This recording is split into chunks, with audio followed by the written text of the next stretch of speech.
এই মতলব উত্তরের যে কলঙ্কিত অধ্যায় রচিত হয়েছে সেটি সম্পর্কে আপনারা অনেকেই জানতে চেয়েছেন।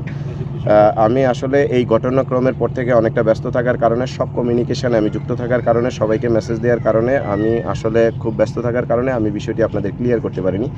তবে আজকের দিনের ঘটনা এবং এই ঘটনার পূর্বে কী ঘটেছিল সেটা আমি আপনাদের স্পষ্ট করছি। আজকে আমরা যখন গত মঙ্গলবার মানববন্ধনের আহ্বান করি, সেই মানববন্ধনের দিন থেকে সেই দিন আমরা ডিসি অফিস বরাবর এবং এসপি অফিস বরাবর এবং ঊর্ধ্বতন সংশ্লিষ্ট যেই দপ্তরগুলো রয়েছে প্রত্যেকটা জায়গায় আমরা অবগত করি এবং আইনশৃঙ্খলা বাহিনীর আমরা সহায়তা চাই। সেই ক্ষেত্রে তারাও কাজ করে এবং তারাও সেই সহায়তা দেওয়ার আশ্বস্ত আমাদের করে। এবং আমরা সেই ক্ষেত্রে যেদিন থেকে মঙ্গলবার থেকে মানববন্ধনের ডাক দেই সেই দিন থেকে আমাদের মুঠোফোন, সামাজিক যোগাযোগ মাধ্যম, হোয়াটসঅ্যাপ বিভিন্ন মাধ্যমে আমাদের কিন্তু হত্যার হুমকি দেয় এবং দেখে নেবে 28 তারিখের পরে সরাসরি গুলি করে মেরে ফেলবে। কালকে এই যে আজকে যে মানববন্ধন হইল সেই মানববন্ধনে যদি আমি উপস্থিত থাকি সরাসরি আমাকে গুলি করে মেরে ফেলবে, এই ধরনের স্পষ্ট ডিক্লারও কিন্তু চলে আসছে। তো এরকম পরিস্থিতিতে আমরা আসলে মূলত বিষয়গুলো অবজারভেশন করছি। মানববন্ধনের আগে কোনো বিরূপ প্রতিক্রিয়া তৈরি হবে সেই ক্ষেত্রে থানায় জিডি করিনি, তবে সংশ্লিষ্ট কর্তৃপক্ষ যারা তাদেরকে এই মেসেজটা আমাদের দিয়ে রেখেছে যে আমাদের এই সমস্যাগুলো তৈরি করতে চায়, অর্থাৎ আমাদের হত্যা, প্রাণনাশের হুমকি বিভিন্নভাবে বাধাগ্রস্ত কেউ দিচ্ছে, যার পরিচয় দিচ্ছে না, গোপন রাখছে, সামাজিক যোগাযোগ মাধ্যমে হঠাৎ করেই কল দিচ্ছে, তারা জানাচ্ছে, তখন রেকর্ড করারও সুযোগ থাকতেছে না। তবে কিছু কথা আমরা অবশ্যই রেকর্ড রেখেছি তাদের, তো আপনারা যদি জানতে চান প্রয়োজনে সেটিও আমরা প্রকাশ করব। এখন আমাদের কথা ছিল বালি কারা তুলে, সেই লিস্টটা আমরা জানলেও আমরা বালি কারা তোলে তাদের বিরুদ্ধে কখনই আমরা আক্রমণ করে কিন্তু পারতেছি না। আপনারা জানেন মেঘনা নদীতে যখন বালি তোলে তখন কিন্তু এলাকার স্থানীয় লোকজন যখন তাদের উপর হামলা করে তখন কিন্তু উল্টা আরও এতে যারা লোকজন থাকে এলাকার তারা কিন্তু সাফার হয়। এতে সমস্যা হয় একটা কারণে, কারণ বালিখুদের অনেক বেশি দূরত্ব এবং তাদের সাথে আগ্নেয়াস্ত্র থাকে, বিভিন্ন অনেক লোকবল থাকে এবং তারা অতর্কিতভাবে হামলা চালায়। আপনারা বিগত দিনে বালির ঘটনায় যে অনেকে নিহত হয়েছে, হত্যা হয়েছে জানেন এবং বিচার কতটুকু হয়েছে সেটাও কিন্তু আপনারা জানেন। যাই হোক,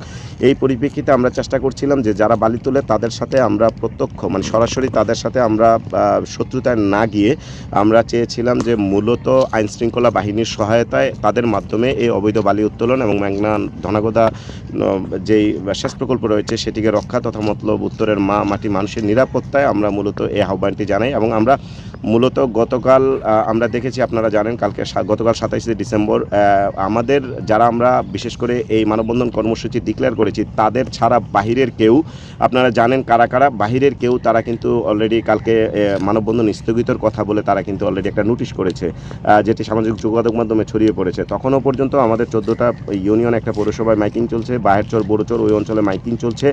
ঠিক এমস্ত অবস্থায় ওই পরিস্থিতিগুলো আমরা, এই প্রতিকূলতাগুলো আমরা নিয়ন্ত্রণ করার চেষ্টা করি এবং আমরা কামব্যাক করার চেষ্টা করি যে না, আমরা মানববন্ধন করবই। এখানে মূলত কেন নষ্ট করতে চাচ্ছে, কী কারণে নষ্ট করতে চাচ্ছে, এই মানববন্ধনকে নস্যাৎ করতে কেন চাচ্ছে সেটি আমরা মূলত তাদের সাথে কথা বলে স্পষ্ট কোনো কথা পাইনি এবং তারা বরাবরের মতোই এই বিষয়গুলো এড়িয়ে যাওয়ার চেষ্টা করেছে। যাই হোক, পরবর্তীতে আমরা আজকে মানববন্ধনের ঘোষণা দিই এবং রাতভর পর্যালোচনা, সকালভর পর্যালোচনায় আমরা যেটি জানতে পারি যে এখানে অপ্রীতিকর কিছু একটা হবে। তবুও আমাদের মনে সাহস ছিল যে কারা প্রকাশ্য হয় সেটি আমরা দেখার অপেক্ষা, এবং আমরা মানববন্ধন করবি এই মতলব উত্তরের মাটি মানুষের অধিকার রক্ষায়। সেই লক্ষ্যে আমরা আজকে যখন চারপাশ থেকে লোক আসা শুরু করছিল, নির্দিষ্ট সময় 10টা বাজে মানববন্ধন অনুষ্ঠিত হওয়ার কথা, সেই মানববন্ধনকে আমরা 30 মিনিট পিছিয়ে 10:30টায় শুরু করব।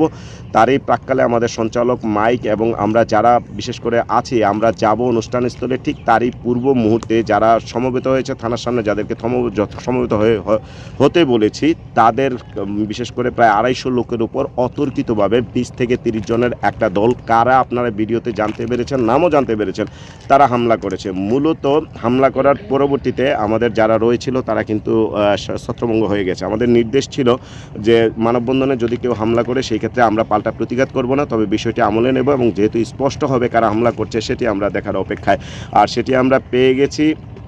তো এই মতলব উত্তরে বিশেষ করে যারা হামলা করেছে মূলত তারা কখনোই আমাদের বলে নাই যে তোমরা এখানে মানববন্ধন করতে পারবে না, স্থান পরিবর্তন করো, আইনশৃঙ্খলা বাহিনীর সহায়তা চাওয়া হয়েছে, তারাও এই ব্যাপারে আমাদের কোনো কিছু করে নাই।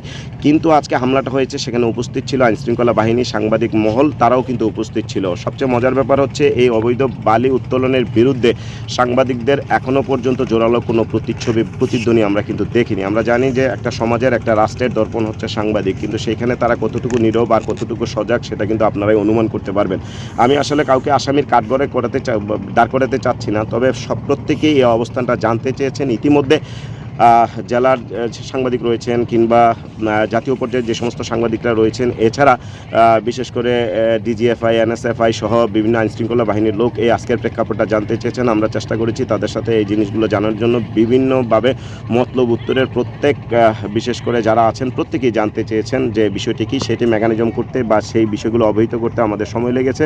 তো এই পরিস্থিতিতে আমি আপনাদের এই বিষয়টি স্পষ্ট করলাম এবং আপনারা জানেন আসল কথাটা হচ্ছে কারা জড়িত না, কারা এই বিশেষ করে মতলব ধ্বংসের পায়তারা করছে, কারা রক্ষায় পায়তারা করছে, সেটি কিন্তু আজ মতলববাসীর কাছে স্পষ্ট। এবং এটিও স্পষ্ট হলো যে আসলে ভালো কাজ করলে তার প্রতিদান কিভাবে দিতে হয়। আজকে বিশেষ করে যারা আহত হয়েছেন তাদের মারাত্মক কোনো ইনজুরি না থাকলেও অনেকে খুব ভালো ভুগছেন, কারণ আপনারা জানেন চেলি, তারপরে হচ্ছে রুয়া, বাগা, এই সমস্ত জিনিস দিয়ে আজকে কিন্তু হামলা করা হয়েছে, অতর্কিতভাবে হামলা করা হয়েছে। অনেকের অবস্থা কিন্তু আশঙ্কাজনক বলা যাবে না, তবে ইনজুরিড হয়েছেন, যেটি আমরা খুবই এটির তীব্র নিন্দা ও প্রতিবাদ জানাচ্ছি। এবং যারা আজকে এই সমাবেশ স্থলে, মানববন্ধন স্থলে আসতে চেয়েছেন, এসে বাধাগ্রস্ত হয়েছেন, আমরা আপনাদের কৃতজ্ঞতা জানাই যে আপনারা বলিষ্ঠ ভূমিকা পালন করেছেন সেখানে উপস্থিত থেকে। আর এছাড়া সকল স্বেচ্ছাসেবী যারা আছেন, আসল কথাটা হচ্ছে যে স্বেচ্ছাসেবী যারা আছেন আপনারাও অনেকে উপস্থিত ছিলেন এবং এতে আঘাতপ্রাপ্ত হয়েছেন। আমি আপনাদের কাছে ক্ষমা চাচ্ছি। এর বিকল্প আমি একটাই বলি যে আজকের পর থেকে এখনও পর্যন্ত আমরা এত হামলা, এত মামলা, এত কিছু কিন্তু এই পর্যন্ত আমরা কোনো থানায় জিডি গ্রহণ করিনি এবং মামলাও দেইনি কারো বিরুদ্ধে। এবং কি পরবর্তীতে করণীয় সেটা মতলব উত্তর উপজেলাবাসী আমাদেরকে যেটা বলবে তাদের পরামর্শ অনুযায়ী আমরা চেষ্টা করব।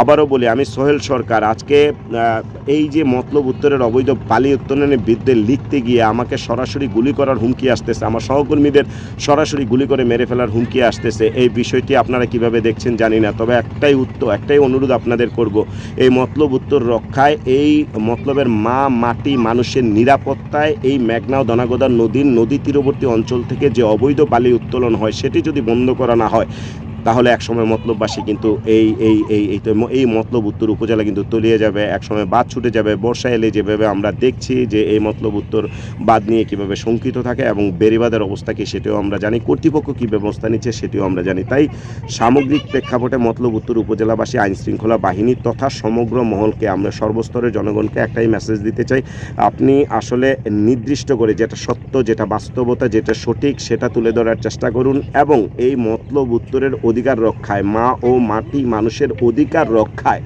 করণীয় কি আপনাদের সকলের পরামর্শ চাচ্ছি। সেই পরামর্শ অনুযায়ী আমরা পরবর্তী পদক্ষেপ নেব এবং স্পষ্ট জানিয়ে রাখি আমরা পিছপা হচ্ছি না। আজকে মানববন্ধন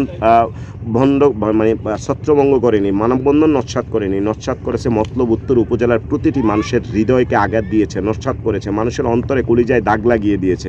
তো এই প্রেক্ষাপট থেকে উত্তরণ এবং পরবর্তী কী কার্যক্রম হতে পারে, কী ধরনের ডিসিশন আমরা নিতে পারি, পরবর্তী কী ধরনের আন্দোলন হতে পারে এবং কি করতে পারি, করণীয় কি, সকল মতলববাসীর সকলের পক্ষ থেকে আমি অনুরোধ জানাচ্ছি, আপনারা জানাবেন। আরেকটা অনুরোধ থাকবে, যদি আমার এই ক্ষেত্রে বিন্দু পরিমাণ কোথাও কোনো দোষ থাকে, লোভ থাকে, লালসা থাকে, চাওয়া থাকে, পাওয়া থাকে, তাহলে সেটি আপনারা স্পষ্ট করবেন। আমি এই মতলব উত্তরের সর্বস্তরের জনগণের সম্মুখে প্রকাশ্যে শাস্তি নিতে আমি প্রস্তুত, আমার যদি কোনো অপরাধের জন্য করে থাকি। আর যদি আমি সত্যের জন্য মতলবের মাটি, মানুষ ও মায়ের রক্ষায়, এই মতলবের নিরাপত্তায়, এই মেঘনা নদী থেকে অবৈধ বালি উত্তোলন বন্ধে আমার যে প্রতিবাদটা ছিল সেটি যদি সত্য হয়ে থাকে, সেটি যদি বাস্তব হয়ে থাকে, আপনারাও সমর্থন দেবেন, পাশে থাকবেন, সামনের করণীয় বিষয় সম্পর্কে জানাবেন। আজ এ পর্যন্তই, দেখা হবে আবার অন্য কোনো আয়োজনে। আল্লাহ হাফেজ।